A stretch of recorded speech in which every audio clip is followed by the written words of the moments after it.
నమస్తే, welcome to V2 news. ముందుగా headlines. Srikalahasti ఆలయంలో ఘనంగా జరుగుతున్న ధనుర్మాస ప్రత్యేక పూజలు. గొబ్బెమ్మ రూపంలో దర్శనమిచ్చిన జ్ఞాన ప్రసూనాంబిక అమ్మవారు.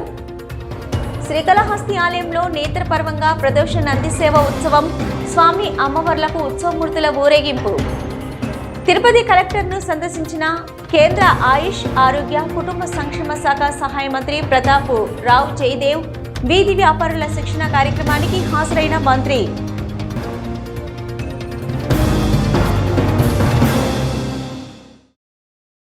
ధనుర్మాసం సందర్భంగా శ్రీకాళహస్తీశ్వర ఆలయంలో గౌరీదేవి ఉత్సవం ఘనంగా జరుగుతుంది. 14వ రోజు సందర్భంగా శ్రీ జ్ఞాన ప్రసూనాంబిక అమ్మవారి ఉత్సవమూర్తిని గౌరీదేవి రూపమైన గొబ్బెమ్మ అలంకారంలో విశేష పూజలు నిర్వహించి ధూపదీప నైవేద్యాలు సమర్పించారు. అనంతరం మంగళ వాయిద్యాల నడమ వేద మంత్రోచ్చరణ మధ్య ఆలయ ప్రాకారోత్సవం 4 మాడవీధుల్లో నగరోత్సవం కన్నుల పండవగా నిర్వహించారు. ఈ కార్యక్రమంలో AEO Lokesh Reddy, temple superintendent Nagabhushanam, temple inspector Hari Yadav, ఆలయ సిబ్బంది, అధికారులు పాల్గొన్నారు.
శ్రీకాళహస్తి విజ్ఞానగిరి వద్ద పురాతన గణపతి మండపం స్థానంలో నూతన గణపతి మండపం సిద్ధమవుతుంది.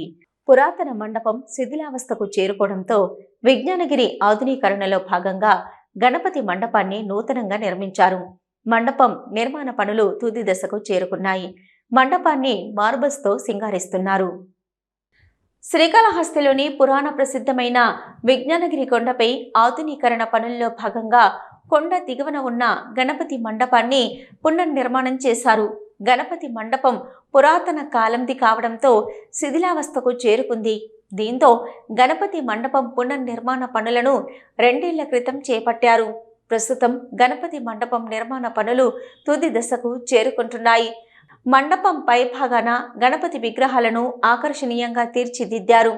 మండపంలో ఉత్సవాలు నిర్వహించేందుకు అనుగుణంగా స్వామి అమ్మవార్లను కొలువు తీర్చేందుకు వేదిక ఏర్పాటు చేశారు. మెట్ల భాగానికి ఆకర్షణీయంగా ఉండేందుకు మార్బుల్స్తో సింగారిస్తున్నారు. మండపాన్ని మరికొన్ని రోజుల్లో పూర్తి చేసి ఉత్సవాలు నిర్వహించేందుకు అనుగుణంగా తీర్చిదిద్దుతున్నారు. రానున్న భీష్మ ఏకాదశి రోజున శ్రీకాళహస్తి ఆలయం నుంచి స్వామి అమ్మవార్ల ఉత్సవమూర్తులు వచ్చి పూజలు అందుకోనున్నారు. నూతన మండపంలో తొలి ఉత్సవంగా భీష్మ ఏకాదశి జరగనుంది. ఈ మేరకు మండపం నిర్మాణ పనులను ఆకర్షణీయంగా తీర్చిదిద్ది పనులు ముమ్మరంగా సాగుతున్నాయి.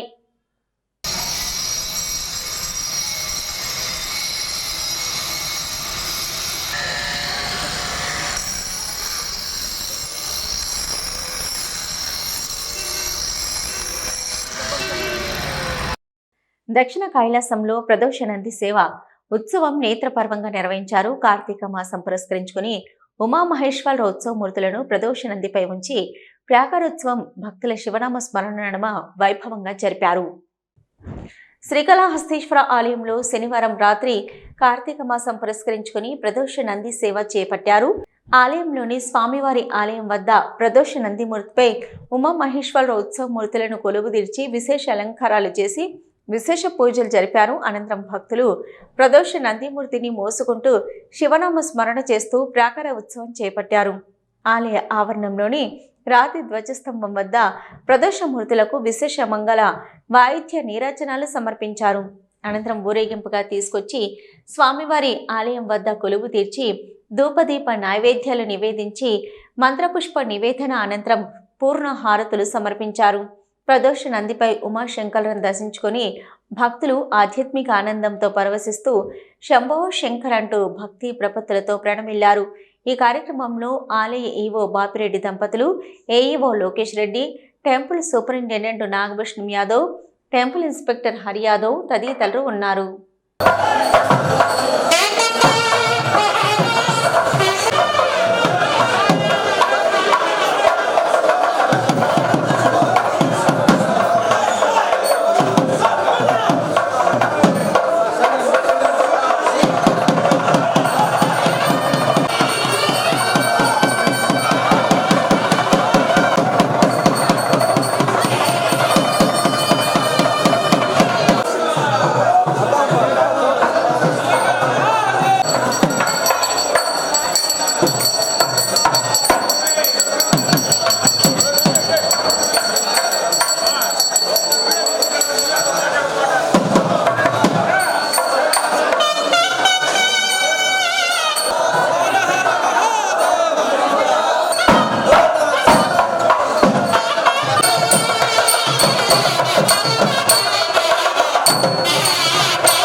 శ్రీకాళహస్తి స్వామివారి దేవస్థానానికి తమిళనాడు శైవ పీఠాధిపతులు కుంభకోణం ధర్మపురం ఆధీనం శ్రీ మాసిలామణి దేశిగా జ్ఞాన సంబంధ స్వామివారు విచ్చేశారు. వారిని దేవస్థానం ఏఈఓ లోకేష్ రెడ్డి స్వాగతం పలికి శ్రీ జ్ఞాన ప్రసూనాంబిక సమేత శ్రీకాళహస్తీశ్వర స్వామి వారి ప్రత్యేక దర్శనం చేయించారు. అనంతరం శ్రీ మృత్యుంజయ స్వామి సన్నిధానం వద్ద వేద పండితులు స్వామీజీ వారిని శేష వస్త్రంతో సత్కరించి శ్రీ జ్ఞాన ప్రసూనాంబిక సమేత శ్రీకాళహస్తీశ్వర స్వామివారి తీర్థ ప్రసాదాలను అందజేశారు. అనంతరం కార్యనిర్వహణ అధికారి టి బాపిరెడ్డిని శేష వస్త్రంతో సత్కరించి తీర్థ ప్రసాదాలను అందజేశారు. త్వరలో జరగబో మహాశివరాత్రి బ్రహ్మోత్సవాలకు స్వామీజీని ప్రత్యేకంగా ఆహ్వానించారు.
శ్రీకాళహస్తి రాజనగర్ కాలనీ సమస్యలు పరిష్కరించాలని కాలనీ స్థానికురాలు లక్ష్మి ఎమ్మెల్యే సుద్దిరెడ్డికి విజ్ఞప్తి చేశారు. తమ కాలనీ ఏర్పాటై దగ్గర నుంచి 20 ఏళ్లవుతున్నా ఇప్పటి వరకు రహదారులు, సైడ్ కాల్వలు, మంచినీటి వసతి, కరెంటు సౌకర్యాలు లేవని, వర్షాలు పడినప్పుడు గుంతలమయమైన రోడ్లతో పడుతూ లేస్తూ తాము తిరుగుతున్నామని, గత పాలకులు తమ రాజీవ్ నగర్ సమస్యలను పట్టించుకున్న పాపన పోలేదని, నియోజకవర్గాన్ని అన్ని విధాలుగా అభివృద్ధి చేస్తున్న ఎమ్మెల్యే బొజ్జల సుద్దిరెడ్డి తమ రాజీవ్ నగర్ కాలనీ వైపు దృష్టి సారించి తమ సమస్యలను పరిష్కరించవలసిందిగా ఆమె అర్థించారు.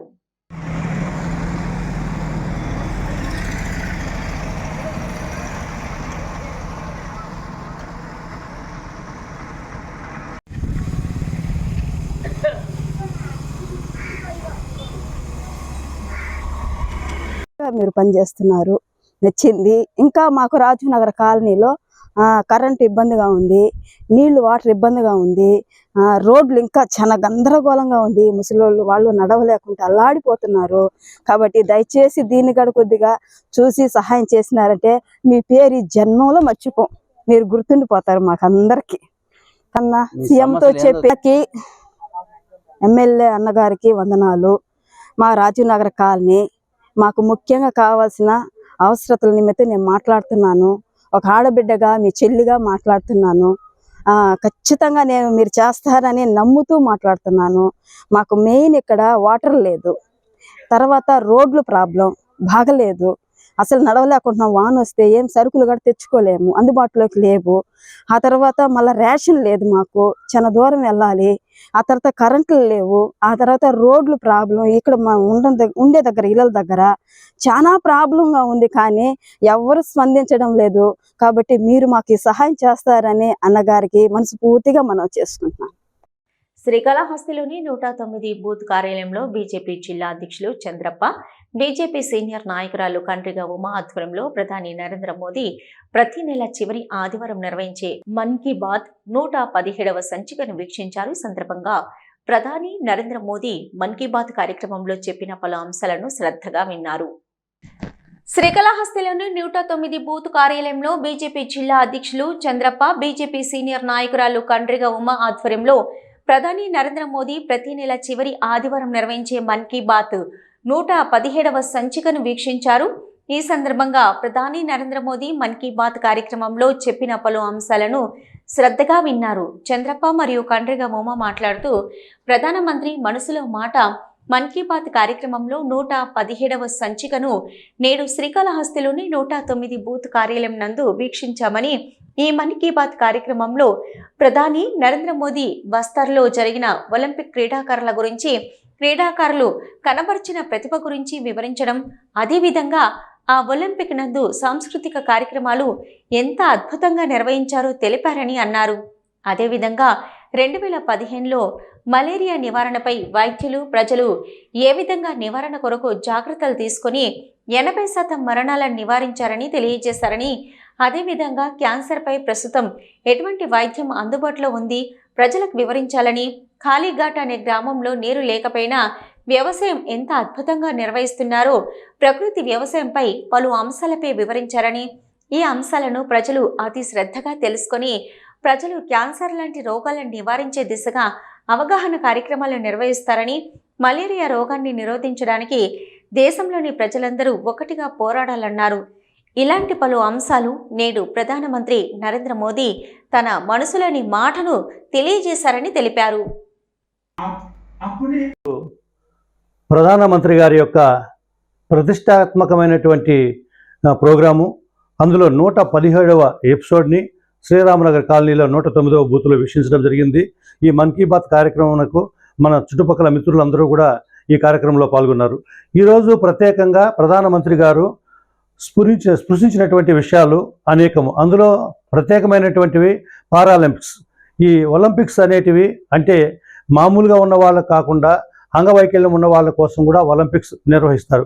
అటువంటి వాటిలో కూడా తనకున్నటువంటి అంగవైకల్యాన్ని తనకున్నటువంటి దృఢమైన మనసుతో జయించి వాళ్ళు ఇవాళ పార్టిసిపేట్ చేసి వాళ్ళు ఎంతోమందికి ఆదర్శంగా నిలబడుతున్నారు. వారు ఇచ్చినటువంటి స్ఫూర్తి, పటిమ, వాళ్ళ యొక్క పోరాట పటిమ చూసిన తర్వాత ఎవరైనా కూడా మనం కూడా సాధించవచ్చు అనే ఒక లక్ష్యం ఏర్పడుతుంది. దీనివల్ల ఆరోగ్యం కూడా బాగుంటుంది, మానసిక ఆరోగ్యము, శారీరక దృఢత్వము రెండు ఏర్పడతాయి. అలాగే మలేరియా గురించి మాట్లాడారు. మలేరియా దాదాపుగా 4000 సంవత్సరాల నుంచి ఈ ప్రపంచాన్ని పట్టి పీడిస్తున్నటువంటి ఒక సమస్య. స్వాతంత్రానికి ముందు కానీ స్వాతంత్రం వచ్చిన తర్వాత కూడా మలేరియాకి అనేక రకాల సమస్యలతో లక్షలాది మంది ప్రజలు ప్రాణాలు కోల్పోతున్నారు. కానీ ఇప్పుడు వచ్చినటువంటి మన నరేంద్ర మోడీ గారు, ప్రధానమంత్రి గారు భారతదేశంలో దీన్ని ఒక ఛాలెంజ్గా తీసుకొని 2015 నుంచి 2019 వరకు ఒక ప్రాజెక్ట్ లాగా దీన్ని తీసుకొని దానికి ప్రత్యేకమైనటువంటి సదుపాయాలు, వైద్య సదుపాయాలు ఏర్పాటు చేసిన తర్వాత దాదాపుగా 80% మరణాలు ఆగిపోయాయి అని WHO ఇవాళ ఇచ్చినటువంటి ఒక డిక్లరేషను. సో ఈ విధంగా తీసుకున్నట్లయితే మలేరియాని కట్టడి చేయడంలో భారతదేశం ముందుందని తెలియజేయవచ్చు. అట్లాగే మలేరియాతో పాటు ఇవాళ ఉన్నటువంటి 3వ సమస్య హెల్త్కి సంబంధించింది. ఈ హెల్త్లో ప్రత్యేకంగా ఈ హెల్త్ గురించి మాట్లాడుతూ క్యాన్సర్ అనేది మహమ్మారి. గతంలో క్యాన్సర్ వచ్చిందంటే సైకలాజికల్గా కూడా మనుషులు చనిపోయేవాళ్ళు. కానీ ఈరోజు పరిస్థితి ఏంటంటే మనకి సరైన సమయంలో కనుక ఐడెంటిఫై చేస్తే, ఒక నెలలోపు కనుక ఐడెంటిఫై చేసినా లేకపోతే తర్వాత అయినా కూడా దీనికి కావాల్సినటువంటి వైద్య సదుపాయము చక్కగా ఉంది. కాబట్టి ఎవరు కూడా మానసికంగా కుంగిపోవాల్సినటువంటి అవసరం లేదని ప్రజలకు అందరికీ కూడా అర్థమైంది. ఈ ఇచ్చేటువంటి వైద్య సదుపాయం వలన మనుషులు తమ ప్రాణాలని కాపాడుకుంటున్నారు. కాబట్టి వైద్య బృందానికి, వాళ్ళు చేసే R&Dకి ప్రధానమంత్రి గారు ప్రత్యేకంగా వారిని అందరినీ కూడా అభినందిస్తూ ప్రజలు క్యాన్సర్ అంటే భయపడకుండా క్యాన్సర్కి తగినటువంటి ట్రీట్మెంట్ తీసుకోవాలని చెప్పి ప్రతి ఒక్కరా కూడా దీనికి అవకాశం ఉందని చెప్పి తెలియజేశారు. అలాగే ప్రకృతి వైద్యం, ప్రకృతి సేద్యం. ఈ సేద్యంలో కూడా ప్రకృతి సేద్యం ఆరోగ్యానికి మంచిది, ఆనందంగా కూడా వారు డబ్బు సంపాదించుకోవడానికి అవకాశం ఉంటుంది. దాంట్లో కాలాహండి అనే ఒక ప్రదేశం తీసుకున్నట్లయితే అక్కడ డబ్బే మనకు వర్షమే లేకుండా వర్షాధారంతో పండేటువంటి పంటలు, కానీ వర్షం లేని పరిస్థితుల్లో నీటి కరువుగా ఉన్న ప్రదేశంలో కూడా వాళ్ళు దాన్ని ఛాలెంజ్గా తీసుకొని అక్కడ ఉన్నటువంటి ప్రతి నీటి బొట్టును ఒడిసి పట్టుకొని అక్కడ వాళ్ళు వ్యవసాయం చేస్తున్నారు. ఈ వ్యవసాయం అన్నీ కూడా కమర్షియల్ క్రాప్స్ చేయడం వలన వారికి డబ్బు కూడా బాగా వస్తుంది. దీంతో ప్రత్యేకంగా కేంద్ర ప్రభుత్వం ఇచ్చినటువంటి పథకము FPO, ఫార్మర్ ప్రొడ్యూసర్ ఆర్గనైజేషన్. ఈ ఆర్గనైజేషన్లో అనేక మంది రైతులు ఒకటిగా చేరి వాళ్ళకి కావాల్సినటువంటి సదుపాయాలు, వాళ్ళకి కావాల్సినటువంటి పనిముట్లు కావచ్చు, తర్వాత ట్రాక్టర్లు కావచ్చు, మందులు కావచ్చు, గోడౌన్స్ కావచ్చు, మార్కెటింగ్ కావచ్చు, ఈ ఫెసిలిటీస్ అన్నీ కూడా FPOకి అందజేయడం జరుగుతుంది. సో దీని ద్వారా కూడా చాలా లబ్ధి పొందవచ్చు అని చెప్పి తెలియజేస్తున్నారు. కాబట్టి ప్రజలందరూ కూడా, రైతులందరూ కూడా ఈ యొక్క కార్యక్రమాన్ని FPOని సద్వినియోగం చేసుకోవాలని చెప్పి కోరుకుంటున్నాము. ఈ ఎపిసోడ్ని ప్రతి ఒక్కరూ కూడా చూసి ఇందులో అనేక విషయాల్ని తెలుసుకొని దాని ద్వారా మనము లబ్ధి పొందాల్సిందిగా కోరుచున్నాము. భారత ప్రభుత్వం ప్రజలకు నాణ్యమైన, శుచి, శుభ్రమైన ఆహారం అందించే లక్ష్యంతో food safety and standards authority of India పనిచేస్తుందని కేంద్ర ఆయుష్, ఆరోగ్య మరియు కుటుంబ సంక్షేమ శాఖ సహాయ మంత్రి ప్రతాప్రావు జయదేవ్ అన్నారు. తిరుపతి కలెక్టరేట్లో జరిగిన వీధి వ్యాపారుల శిక్షణ కార్యక్రమంలో ఆయన పాల్గొన్నారు. తినుబండారాల విక్రయదారులు, వీధి విక్రయ వ్యాపారులు అమ్మే ఆహార పదార్థాలు కల్తీ లేని శుచికరమైన ఆహారం అందించవలసిన బాధ్యత ఉందని భారత ప్రభుత్వ ఆయుష్, ఆరోగ్య మరియు కుటుంబ సంక్షేమ శాఖ సహాయ మంత్రి ప్రతాప్రావు జయదేవ్ వీధి వ్యాపారులను, FBOలను ఉద్దేశించి పేర్కొన్నారు. స్థానిక తిరుపతి కలెక్టరేట్లో food safety and standards authority of India, భారత ప్రభుత్వ ఆరోగ్య, కుటుంబ సంక్షేమ మంత్రిత్వ శాఖ మరియు ఆంధ్రప్రదేశ్ ఆహార భద్రతా ప్రమాణాల శాఖ సంయుక్త ఆధ్వర్యంలో ఆహార భద్రతా ప్రమాణాలపై తినుబండారాల చిరు వ్యాపారులు, వీధి వ్యాపారులకు ఒకరోజు శిక్షణ కార్యక్రమం నిర్వహించారు. ఈ సందర్భంగా కేంద్ర సహాయ మంత్రి మాట్లాడుతూ ప్రసిద్ధ తిరుమల శివారు కొలువైన తిరుపతి పుణ్యక్షేత్రం నందు వీధి వ్యాపారుల శిక్షణ కార్యక్రమంలో పాల్గొనడం ఎంతో సంతోషంగా ఉందని పేర్కొన్నారు. ప్రాజెక్టు క్లీన్ స్ట్రీట్ ఫుడ్ ఇనిషియేటివ్లో భాగంగా ప్రజలకు రుచికరమైన, శుచికరమైన, నాణ్యమైన ఆహారం అందించడమే లక్ష్యంగా వీధి వ్యాపారులకు, చిరు వ్యాపారులకు కెపాసిటీ బిల్డింగ్ కార్యక్రమాలు చేపట్టి వారికి శిక్షణ ఇవ్వడం జరుగుతుందని అన్నారు. ప్రజలు తీసుకునే ఆహారం శుచి, శుభ్రత కలిగి నాణ్యతగా ఉండేలా దేశవ్యాప్తంగా 100 స్ట్రీట్స్ ఫుడ్ హబ్స్ ఏర్పాటుకు కేంద్ర ప్రభుత్వం ఆమోదం తెలిపిందని, అందులో 4 కడప, తిరుపతి, విజయవాడ, విశాఖపట్నం జిల్లాలో ఆంధ్రప్రదేశ్ రాష్ట్రానికి కేటాయించడం జరిగిందని తెలిపారు. కేంద్ర ప్రభుత్వం చిరు వ్యాపారులకు, వీధి విక్రయదారుల ఉన్నతికి అండగా అన్ని విధాల కృషి చేస్తుందని అన్నారు. ప్రజల ఆరోగ్య భద్రతకు ప్రాధాన్యతగా శుచికరమైన, నాణ్యమైన ఆహారం విక్రయించాలని వ్యాపారులను కోరారు. తినుబండారాల వీధి వ్యాపారులు, స్ట్రీట్ వెండర్స్ రిజిస్ట్రేషన్ డాక్యుమెంట్లు ఆన్లైన్లో దరఖాస్తు చేసుకుని లైసెన్స్ పొందాలని సూచించారు. రిజిస్ట్రేషన్కు ఆన్లైన్లో దరఖాస్తు చేసుకున్న వారికి గతంలో ఉన్న 100 రూపాయల ఫీజును కేంద్ర ప్రభుత్వం మాఫీ చేసి ఉచితం చేసిందని అన్నారు. ఆత్మ నిర్భర్ భారత్ కింద తిను బండారాలు అమ్మే చిరు వ్యాపారులు, వీధి వ్యాపారులు PM స్వానిధి వినియోగించుకొని స్వయం ఉపాధితో ఆర్థికంగా ఎదగాలని కోరారు. బ్యాంకులు వాటికి సహకరించాలని కోరారు. తిరుమల మొదటి ఘాట్ రోడ్లో రోడ్డు ప్రమాదం చోటు చేసుకుంది. టైర్ పంచర్ కావడంతో ఒక్కసారిగా పెట్టగోడను వేగంగా ఢీకొన్న కారులో ప్రయాణిస్తున్న తెలంగాణ భక్తులకు స్వల్ప గాయాలు కాగా అంబులెన్స్ ద్వారా తిరుపతి రుయాకు తరలించారు. భారత అంతరిక్ష పరిశోధన సంస్థ అంతరిక్షంలో మరో అద్భుత విన్యాసానికి రంగం సిద్ధం చేసింది.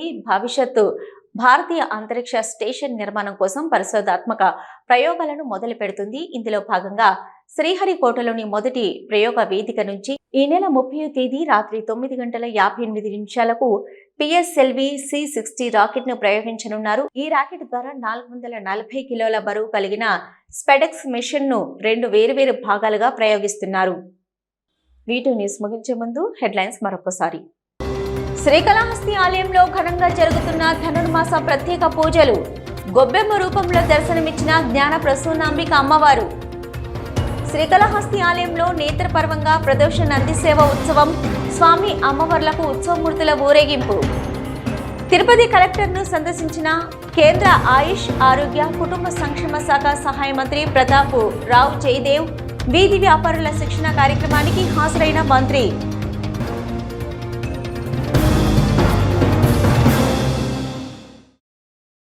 ఇవి ఇప్పటివరకున్న V2 న్యూస్. నమస్తే.